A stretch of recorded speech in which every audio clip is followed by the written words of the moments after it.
Assalamualaikum warahmatullahi wabarakatuh. Nama saya Dwi Vina Wijaya dari kelas IF17C. Di sini saya akan mempresentasikan materi mengenai sistem terdistribusi, yaitu penamaan. Materi yang pertama akan kita bahas yaitu apa sih yang dimaksud penamaan dalam sistem terdistribusi. Penamaan merupakan suatu pembagian sumber daya pada komputer yang meliputi hardware, software, dan data.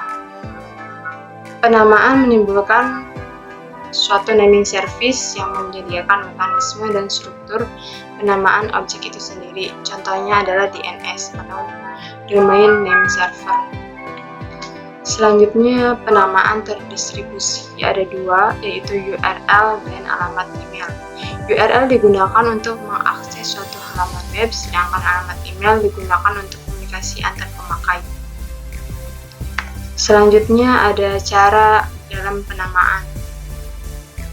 Ada flat naming, penamaan yang tidak memiliki struktur tertentu. Selanjutnya struktur naming, yaitu penamaan yang diatur menjadi ruang nama yang disebut dengan namespace. Yang ketiga ada attribute based naming, sistem penamaan yang diasosiasikan dengan atribut. Selanjutnya ada flat naming. Flat naming adalah penamaan yang tidak memiliki struktur tertentu. Flat naming terdiri dari beberapa bit karakter yang tidak mengandung informasi dalam menemukan alamat.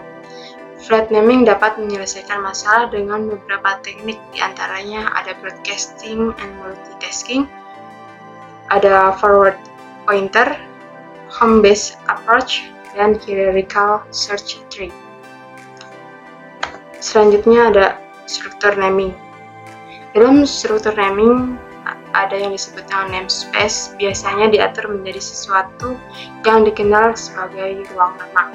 Namespace memiliki dua simbol yang direpresentasikan dalam bentuk grep, yaitu simbol daun dan simbol directory. Selanjutnya ada attribute based naming.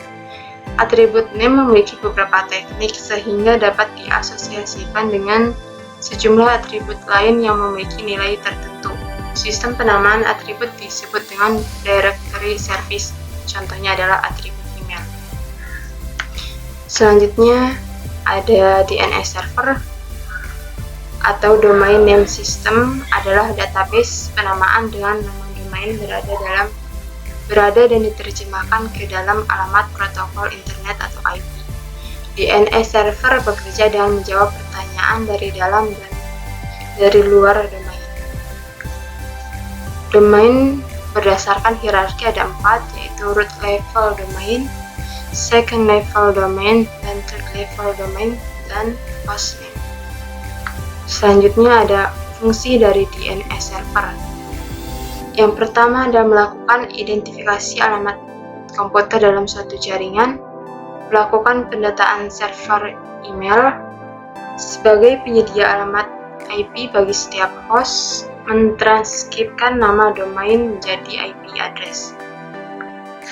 Contoh DNS server di sini ada edu, id, in, org, gov, dan .com.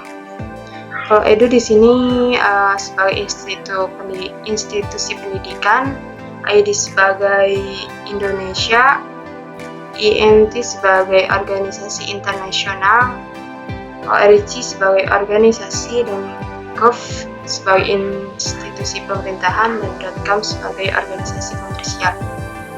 Contohnya seperti wikipedia.org, itu merupakan suatu organisasi.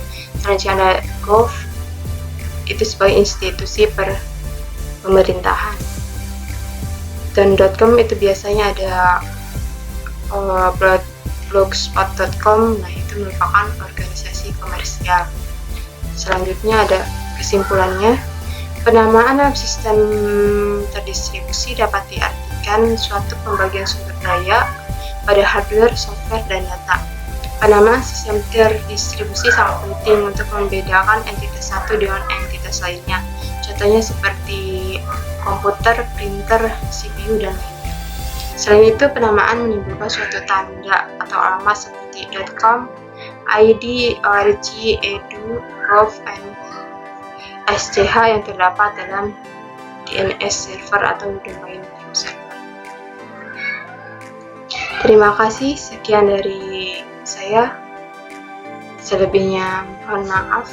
Assalamualaikum warahmatullahi wabarakatuh.